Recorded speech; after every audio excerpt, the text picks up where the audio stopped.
En verbotonal, on parle souvent de la sensibilité vibrotactile et de la conduction osseuse. Euh, Dans l'univers de la didactique des langues, c'est évoqué, mais on ne l'utilise pas dans la mesure où le prof n'est pas un thérapeute et n'a pas le droit, en quelque sorte, de toucher l'élève. Par contre, qu'est-ce que la sensibilité vibrotactile? Qu'est-ce que la conduction osseuse?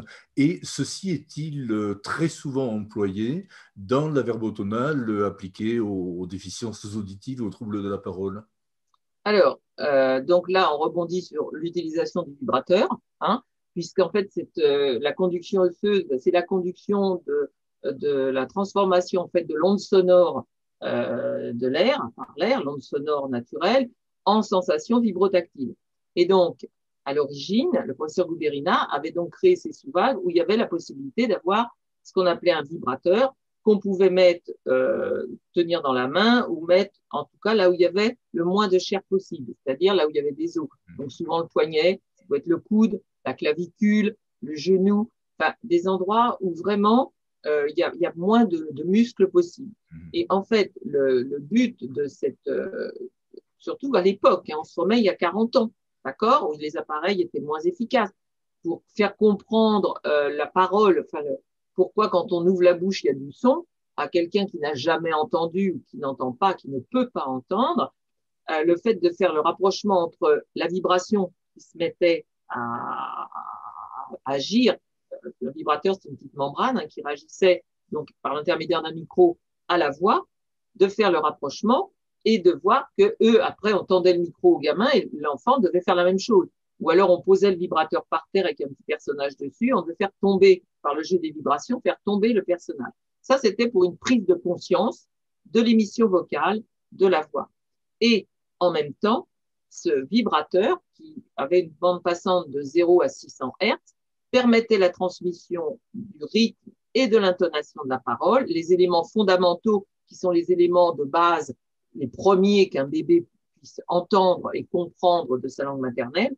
Et donc, ils avaient ces informations-là, plus d'autres, si on travaillait bien et si on travaillait en symbiose aussi avec l'audition, avoir des repères, en tout cas des repères rythmiques très importants sur les groupes de mots, sur les mots, etc. De pouvoir aussi compléter avec les phonèmes graves, etc. Tout le travail qui était fait. Ça, c'était fait en individuel, en rééducation individuelle, mais ça pouvait être fait aussi en groupe, puisqu'il y avait des vibrateurs qui étaient mis sous des planchers vibrants, où les enfants étaient assis dessus, donc ils recevaient la vibration par ce plancher. Alors je dis bien, je parle à l'imparfait, parce qu'à l'époque, quasiment comme c'était dans la mouvance de l'oralisation et de l'émergence de cette méthode en France, en tous les cas, beaucoup de centres avaient le matériel, donc avaient des sous-vagues, un sous-vague par orthophoniste, avaient des sous-vagues de classe, avaient des planchers vibrants, etc. Donc là, il y avait toute une émulation et toute une stimulation qui était apportée, disons, des professionnels et au bénéfice des enfants pour toutes leurs activités de toute la journée scolaire. D'accord? Après, ce qui s'est passé, c'est que bon, les temps changent, les modes changent, les professionnels changent, la formation change, etc. Nous, on avait été hyper formés pendant plusieurs mois par an, hein, donc c'était différent de maintenant. Et au fil du temps, les mouvances dans la surdité ont fait que euh, les sous-vagues ont un peu disparu des centres. En tous les cas, ces sous-vagues étaient, on pouvait compter sur les doigts de la main les professionnels libéraux qui pouvaient en avoir chez eux. D'abord parce que c'était très cher. Donc c'était surtout l'utilisation dans des centres d'enfants sourds. Et puis, qu'est-ce qui s'est passé? En tous les cas, moi, pour me déplacer un peu partout en France, euh, beaucoup de sous-vagues ont été jetés. On n'a plus voulu de cette rééducation qui était contraignante. Il y avait des casques, il y avait des fils, il y avait tout ça. Bon, d'accord, ok. Et puis, il y a eu aussi l'arrivée des implants, l'arrivée avec des appareils plus légers, mais qui pouvaient être aussi performants, sauf le vibrateur, parce que le vibrateur, dans la foulée, a été, hélas, un petit peu oublié. Et donc, ce qui s'est passé, c'est que des centres ont encore, là j'ai encore une collègue qui m'a écrit, qui m'a dit, j'ai réussi à sauver un ou deux sous-vagues parce qu'ils allaient être jetés à la benne. J'ai sauvé 2 vibrateurs. Oui, d'accord. Donc, elle a sauvé le matériel, sauf que maintenant, on n'a plus personne pour les réparer, pour le maintien. Voilà. Donc, et ça s'est un petit peu effiloché comme ça et dilué. Alors, il y a encore des centres qui ont un sous-bac ou deux, des planchers vibrants, donc ils s'en servent. À Massy, notamment, là où j'étais, ils en ont encore et ils s'en servent. Mais plus du tout comme nous, on s'en est servi il y a 30 ans, 40, 35 ans, 40 ans, bien sûr. Mais en tous les cas, ils sont effectifs et ils sont là. Il y a d'autres centres en France, partout dans les centres où je vais, où on me dit, je ne sais pas m'en servir. Mm. J'ai un sous-bac, je ne sais pas m'en servir. Alors souvent, ce sont des petits sous-bacs de classe qui sont des sous-bacs qui laissent passer le canal direct et qui peuvent faire juste un filtre passe-bas. Bon, l'utilité, elle est, il faut que déjà il y ait eu un gros travail derrière de fait en amont pour qu'on puisse s'en servir. Mais en tous les cas, c'est toujours mieux que rien. Et donc voilà. Donc actuellement, si tu veux, le vibrateur, on ne le trouve quasiment plus. Moi, j'en ai eu un au début où j'étais en libéral. J'avais un sous-vac que j'avais récupéré, je ne dirai pas comment, mais j'avais récupéré. J'avais un vibrateur, un micro, tout. J'ai des enregistrements d'enfants qui, avec les vibrateurs, d'accord? Sauf qu'après, il est tombé en panne et que je n'ai jamais pu le faire réparer. Voilà. Donc, parce que tout s'est arrêté, la fabrication s'est arrêtée, la personne qui réparait est partie. Voilà. Et donc, on s'est retrouvé face à, voilà, quelque chose qui avait une utilité certaine. Et je pense qu'il y en aurait encore une. En tout cas, le vibrateur, c'est sûr. Même pour des adultes, hein, je pense. Euh, et, euh, et voilà. On a pu, alors à moins qu'une autre marque reprenne l'idée, mais aussi performante, parce que tout était fait non pas pour le fait de vibrer, mais c'était fait sur des bandes de fréquences spécifiques, parce que ça transmettait telle ou telle fréquence, etc. Voilà où on en est actuellement. Donc, c'est intéressant. Voilà, comment on peut faire maintenant pour faire comprendre la vibration? Tu peux toujours faire comprendre avec des bols chantants, tu peux faire comprendre ça avec des instruments, mais le but n'est pas le même. Là, le vibrateur, c'était vraiment transmission du rythme et de l'intonation. Voilà, c'était surtout porteur de ça. Enfin, c'était surtout pour faire naître ça. Alors qu'un instrument de musique, on n'aura pas la même chose. La vibration, elle reste, mais qu'est-ce qu'elle porte? Elle porte des ondes, des vibrations, du son. Voilà, mais pas dans un but, en tout cas, de phonétique. Bon, ce que tu dis m'évoque une question. Il y a Hum, un film très connu qui s'appelle Les Enfants du Silence, un hum, film qui a fait découvrir Emmanuelle Laborit, donc jeune comédienne sourde et muette de naissance, et l'orthophoniste qui rééduque donc les enfants dans un centre pour enfants sourds, leur apprend à monter une sorte de comédie musicale tous ensemble et à partir d'un plancher vibrant. C'est hum. le même principe, c'est-à-dire travailler sur des rythmes et faire en sorte que ce rythme se communique au groupe, ou je Oui, dis une grosse bêtise. non, non, c'est ça. Et tu as eu, enfin, moi je me rappelle très bien avoir vu un ballet israélien où la majorité des danseurs étaient sourds. Et en fait, ils avaient un vibrateur, une espèce de membrane qui était dans la peau de leur ventre, enfin sur la peau, entre juste au corps et pareil. Et en fait, c'était des adultes, hein, c'était une troupe. Et ça m'avait assez interpellé et subjugué parce qu'en fait, ils étaient tout à fait capables. Mais de toute façon, ce qu'il faut se dire, c'est quelle que soit la surdité, les sourds ressentent les vibrations. Mm. Donc, si tu mets des vibrations suffisamment fortes, si tu leur apprends que tant de vibrations, il faut qu'ils s'arrêtent et qu'ils changent de mouvement, je veux dire, ils vont le faire. Il n'y a rien de miraculeux à ça. Voilà. Faut pas prendre ça comme quelque chose d'extraordinaire, en fait.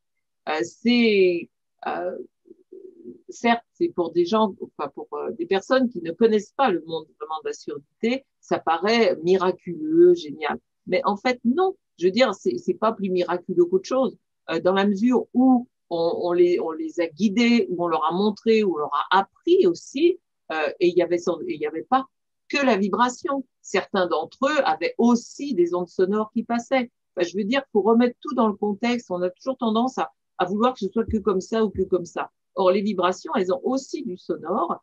Et ce sonore, comment il est reçu par ces personnes, on n'en sait rien. Mais n'empêche qu'ils en font aussi quelque chose, quoi. Je veux dire, donc, voilà. Donc, moi, j'ai eu travaillé avec un adulte sourd sévère qui est prof de percussion. Voilà. Et lui, on faisait faire des percussions aux enfants qu'on avait. Il y avait un groupe de percussion qui avait été mis en place et où il fallait qu'avec les percussions, ils imaginent une fête foraine. Enfin, je veux dire, il y avait tout un travail comme ça qui était bien sûr dans le cadre de la verbotonale, mais autrement, avec voilà, on a fait ça pendant 2 ans. Ça a été une expérience assez extraordinaire avec les gamins. Voilà, donc cette vibration, elle est porteuse de sens, en tout cas, si on sait lui donner le sens, je pense. Tout à l'heure, tu as évoqué la question des rythmes, de la rythmique phonétique. Pourrais-tu nous donner davantage d'informations à ce sujet? Alors, la rythmique phonétique. Donc, la rythmique phonétique, c'est un grand chapeau qui fait partie donc du plus grand chapeau qu'est la méthode verbotonale. Donc, la méthode verbotonale, il y a d'abord le travail de l'audition. Ça, c'est vraiment le socle, avec restauration de la boucle audio-phonatoire. Et pour ça, en plus, on va avoir ce qu'on appelle le travail des rythmes phonétiques. Le travail des rythmes phonétiques, ça va être le travail soit du rythme corporel dont on a évoqué tout à l'heure le dictionnaire de mouvement, et le rythme musical. Donc, on a deux grandes catégories qui vont se compléter. C'est-à-dire qu'on va, alors, elles sont toutes les deux, ces deux pédagogies, on va dire, sont sur le même principe, c'est-à-dire le principe de la phonétique, de la syllabe, du mot, de la phrase, etc. Parce que c'est là qu'on doit arriver. Et donc, on va avoir donc, on dégrossit les phonèmes en rythme corporel, on va les travailler, les aborder, les dégrossir. Voilà. Et on va les placer quand même dans des mots, etc., les généraliser aussi. Et on va avoir le rythme musical qui, lui, va s'appuyer sur des comptines, qu'on dit comptines syllabiques, qui sont des comptines dites des comptines de base, qui sont des comptines syllabiques, et là, qui ont été aussi étudiées de façon optimale quant à la place de la voyelle par rapport à la consonne, etc. Et donc, on ne va pas, par principe, on ne va pas commencer on ne pourra pas dégrossir un phonème par le rythme musical. Il faut déjà qu'il y ait eu un travail de fait en corporel pour le généraliser et l'aborder en musical. Et là, quand on est en rythme musical, on est plus sur des variations donc de rythme, hein, avec des syllabes qui vont être, mettons, du plus simple au plus compliqué. Hein. Par exemple, si je te dis am, am, am, mais qu'est-ce qu'on voit? On voit encore que le corps, uniquement au niveau des mains, va accompagner ce que l'on dit et la durée. Je vais pas faire am, d'accord, je fais am, ok? Voilà, et puis on va avoir, je sais pas moi, to, sa, tateti, tateti, tateti, ta. Voilà. Et puis les ris, c'est les ris, ribédira, ribédira, ribédibou, etc. On va en avoir comme ça, mais à chaque fois, c'est accompagné de mouvements des mains pour aider. Et le but, c'est bien sûr, ça c'est pour lancer la machine, je dirais, hein, pour bien se mettre le phonème dans la production orale, etc. En même temps, c'est chanté, souvent, c'est rythmé, donc c'est une autre partie par rapport au corporel, et on va généraliser pour arriver à une phrase, pour arriver à un mot, quand ils sont plus petits, à une phrase, et puis voilà, faut que ça serve le langage après dans la conversation courante, d'accord? Alors, ça s'appelle musical parce que c'est basé sur des rythmes musicaux et syllabiques. On peut aussi travailler des chansons, ça arrive, moi ça m'est arrivé beaucoup, alors que dans le corporel, on n'aura pas ça. On va pas avoir des constructions faites. Alors, on a le répertoire dictionnaire des mouvements pour le corporel, et on dira qu'en musical, on va avoir un répertoire de tout un tas de comptines différents par phonème, qui sont des comptines de base, la comptine de correction, la comptine, etc. Et donc, là, c'est effectivement, elles sont écrites, on doit les apprendre telles qu'elles sont. D'accord? Voilà. Donc ça, c'est vraiment les deux grandes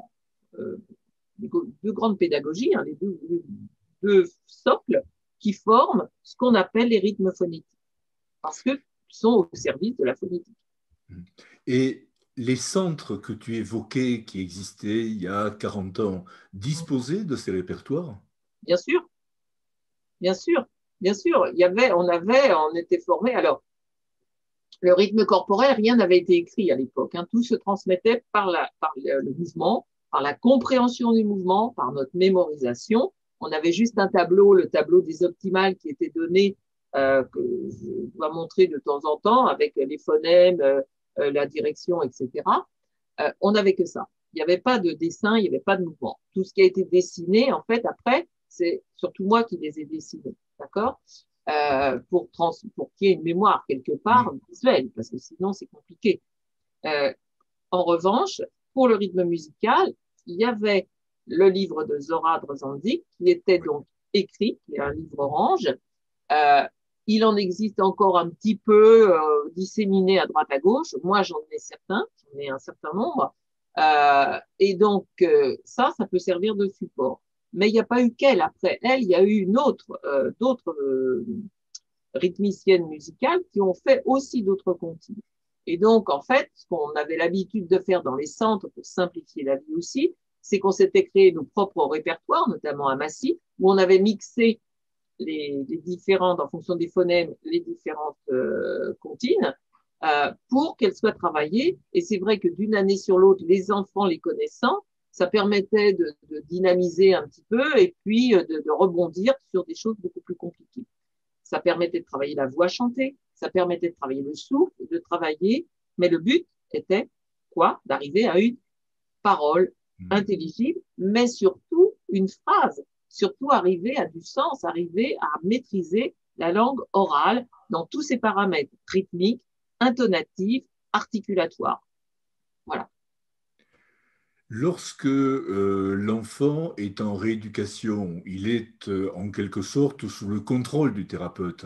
Hum. Et que se passe-t-il lorsque l'enfant est lâché dans la nature, autrement dit, lorsqu'il doit produire de la parole dans un milieu écologique et qu'il est entièrement responsable de ce qu'il veut dire? Bah écoute, là, j'ai jamais eu de problème. En fait, le retour, c'est le retour que donnent les parents, par exemple à la maison, comment il est, est-ce que voilà. Donc, bah là, c'est pareil, hein, on est tous différents, on a tous des potentialités différentes. Donc, il y a des, même chez les entendants, hein, il y en a qui sont plus bavards que d'autres, d'autres plus timides, d'autres plus à l'aise, etc. Là, c'est exactement la même chose. Le retour est que généralement, ça donnait plutôt des enfants bavards, des enfants qui avaient envie de s'exprimer. Et le biais, là où ça pêchait plus, c'était la syntaxe. Ah, C'est-à-dire qu'ils avaient, bon, ils ont même encore des facilités peut-être pour s'exprimer, mais spontanément, la syntaxe ne sera peut-être pas en adéquation totale. C'est pour ça qu'il y avait aussi des cours de langue, des cours de langage à base de langage audiovisuel sur des diapos. Après, on a plus fait ça. En libéral, ça a été plus sur des séries ou comme ça, dans l'action. Hein, on joue à la marchande, etc. Et on a des phrases qu'on va apprendre et qu'on va, voilà. Et donc, on apprenait des phrases un petit peu toutes faites, hein. Mais après, il fallait les enrichir. Et là, c'est la vie qui va te faire enrichir. C'est le milieu familial. C'est plus le milieu de rééducation. Nous, si tu veux, en rééducation, on place les socles, hein, aussi riches qu'on peut. Et puis après, ben, il y a tout le travail est lié à la personnalité, lié à la famille, à l'environnement, à l'envie. Alors après, on maîtrise plus, hein. Mais n'empêche que là, moi, pour comparer des enfants que j'ai eus pendant 20 ans de libéral, là, moi, les gamins que j'ai sont profonds, qui sont toujours en relation avec moi, qui ont donc 14, 16, 18, 20 ans, etc., sont des oralisants qu'on comprend parfaitement. On est en visio comme là, comme toi et moi, téléphone, s'exprime. Alors, de temps en temps, il y a comme le, le, la syntaxe chez les sourds qui pose le plus de problèmes, c'est le genre. Donc, on a le même problème qu'avec des Anglais qui parlent français. d'accord. Donc, le un, le une, masculin, féminin, voilà, des fois, ça se bouscule un petit peu. Voilà. Mais, disons que globalement, ils sont tout à fait compréhensibles, ils sont très autonomes au niveau de la parole, mais là encore, tout dépend de la famille. Est-ce que les familles les ont aidés à avoir cette autonomie? Est-ce que, dans quel milieu ils évoluent aussi? S'ils évoluent dans un milieu, effectivement, qui leur permet tout ça et qui permettent aussi d'avoir une richesse de contact et pas que avec des entendants, mais aussi avec d'autres personnes sourdes. Voilà. Comment ils évoluent, ça après, c'est l'être humain, on maîtrise plus. Hein. Hmm. Nous, on crée les socles, on crée les bases, on donne le maximum de chances de réalisation et de s'en sortir. Après, on est un petit peu, on peut pas tout gérer, c'est pas Bien, possible. bien entendu. C'était une question que je me posais. Quid de la socialisation de ces personnes? Trouvent-elles facilement un travail, un métier? Enfin, effectivement, c'est en deçà des possibilités de Ah ben oui, l'orthophonie, ça. et ça n'a plus rien à voir avec la verbotonale. La Bien sûr, verbotonale bien va nous sûr. leur donner, par contre, un maximum de chances d'avoir une parole intelligible, d'avoir un contrôle de la boucle phonatoire, de se comporter quand même comme un pseudo-entendant, je dirais, parce que ils seront jamais entendants. Euh, donc, ils sont un petit peu entre deux mondes. Ils sont plus sourds vraiment, mais ils seront jamais vraiment entendants. Donc, pour eux, ça doit être quand même relativement inconfortable par moment.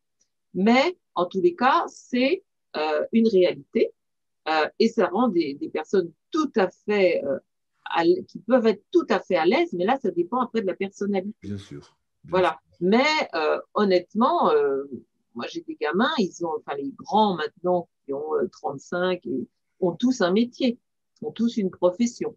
Euh, Après, il y en a qui font plus ou moins d'études. Moi j'en connais une et Dieu sait si elle doit avoir 40 ou 45 ans maintenant, à l'aise. Elle a été quand même ingénieure à EDF. Ceci dit, son langage était quand même moins bon que certains enfants que j'ai maintenant.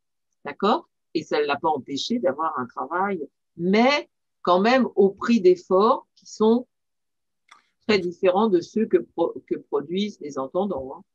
Ce sont des gamins, en tous les cas, qui sont des gamins extrêmement courageux, je pense, qui ont, voilà. Mais si on revient à la verbotonale, l'avantage de cette verbotonale, c'est qu'en fait, on travaille, on fait des efforts dans le plaisir, dans l'affectif, dans le jeu, dans des échanges conviviaux, et que c'est pas du travail répétitif. Je te mets un truc et je te dis voilà. On n'est pas là-dedans du tout. On est dans quelque chose de beaucoup plus global. La méthode verbotonale, c'est la globalité. C'est prendre l'être humain dans sa globalité, avec avec ce qu'il a, avec ce qu'il n'a pas aussi. On le sait qu'il n'en a pas, donc on va l'aider à voir des choses.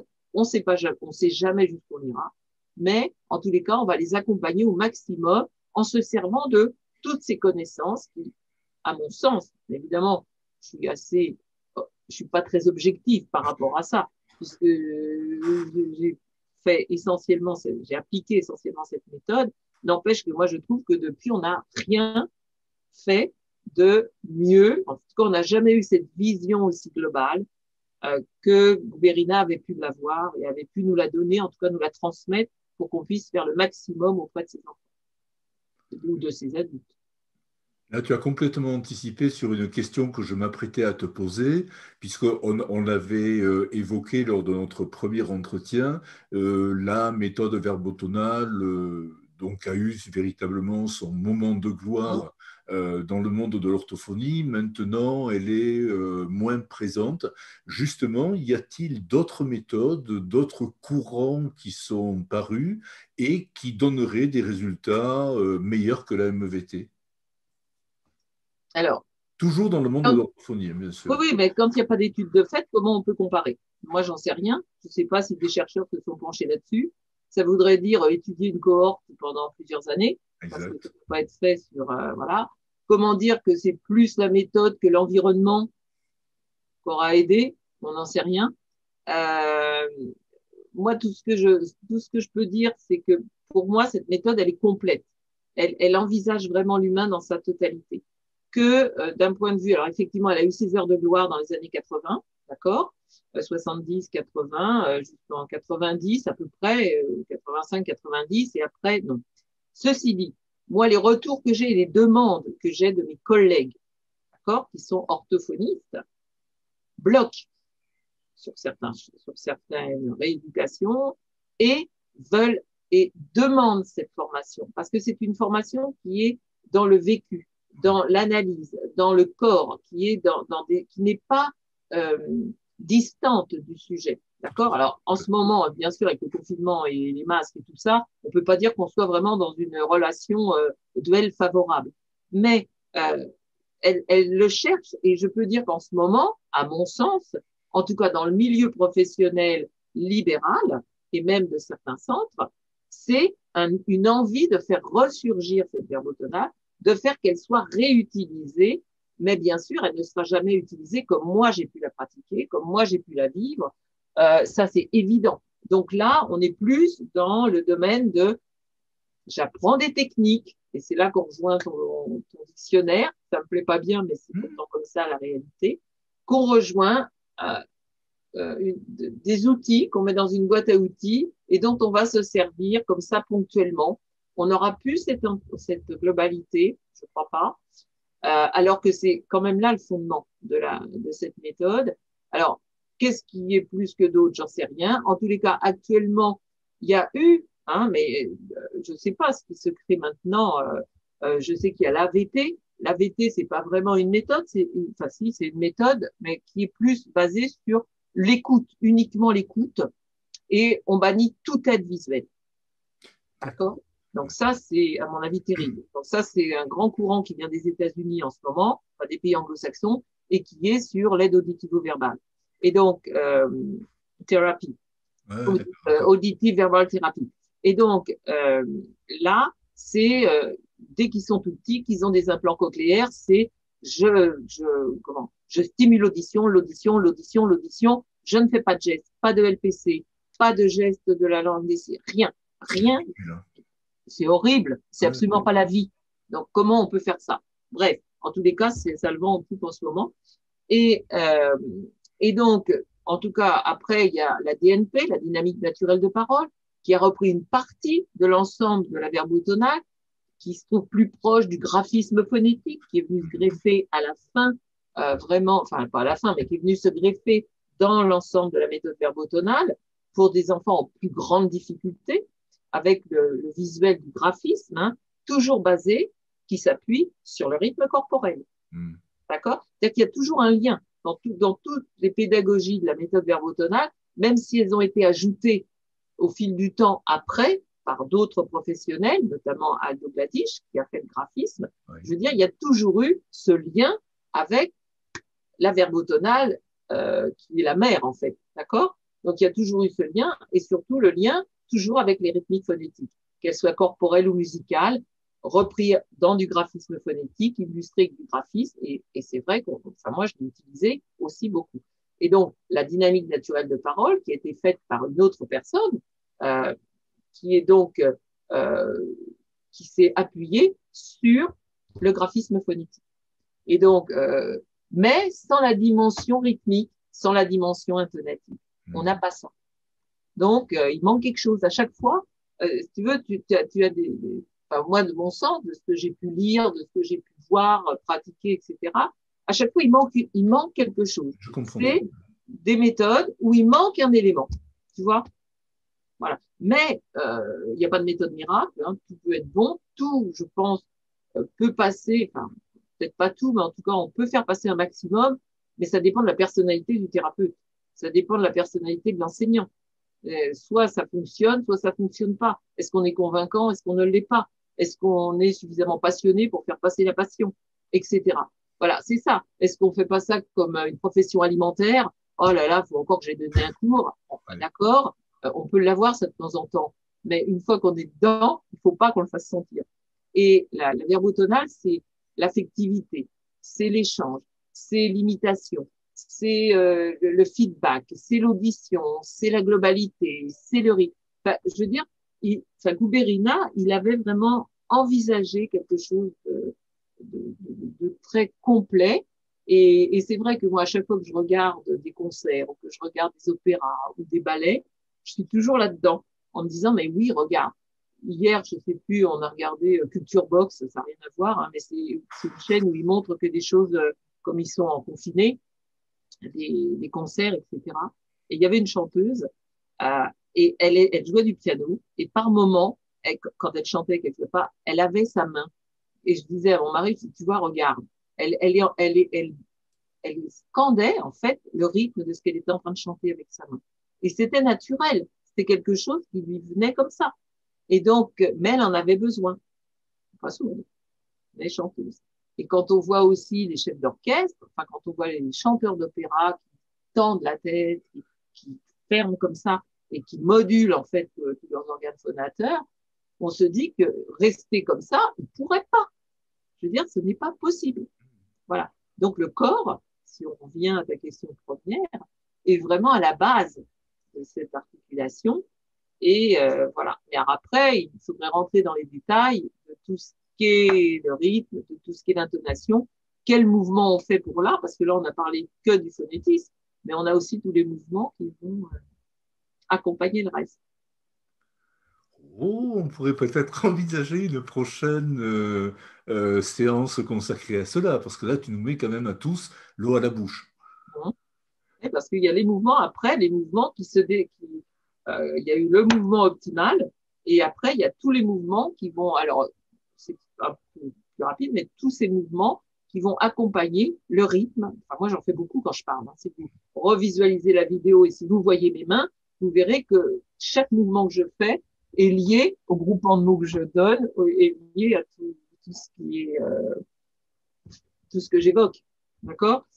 Et donc, en fait, après, il va y avoir des mouvements qui vont être liés à l'intonation, qui vont entraîner la phrase pour qu'elle aille jusqu'au bout, qui vont permettre une intonation correcte, qui vont permettre des accentuations aussi, qui vont permettre, voilà. Après, on est presque dans un jeu théâtral au niveau de la diction, d'accord? Mais voilà, c'est-à-dire qu'on dit pas bonjour. Ah oui, j'ai une gamine qui est en troisième maintenant, donc sans profonde, et elle veut que je continue à travailler avec elle, même si je suis à la retraite. On se voit toutes les semaines en visio. Mais avant, je l'appelle. Je lui dis, ça y est, je suis disponible. Est-ce que tu es disponible? Et alors, en fait, quand elle décroche, elle me dit, allô? Alors, je lui réponds, allô? Comment tu vas? Oh, elle me dit, arrête de m'imiter. Voilà. Et en fait, donc, elle a bien perçu que j'imitais ce qu'elle faisait. Mais voilà, je lui dis, mais alors, t'es pas tonique, hein, dis donc, t'es jamais tonique quand tu réponds comme ça à tes copains aussi. Allô? Enfin, je veux dire, c'est incroyable. Et après, elle n'a pas du tout cette diction. Mais alors, pas du tout. Elle est, voilà. Mais, il y a ça. Et c'est vrai que moi, exprès, je lui renvoie son image. J'ai des habitudes comme ça qui sont restées un petit peu pour provoquer, pour voir un peu comment ils réagissent aussi. Ouais. En tout cas, je tiens vraiment à te remercier. C'était absolument passionnant. Ben, je sais pas. Titi, un immensissime merci, Viviane.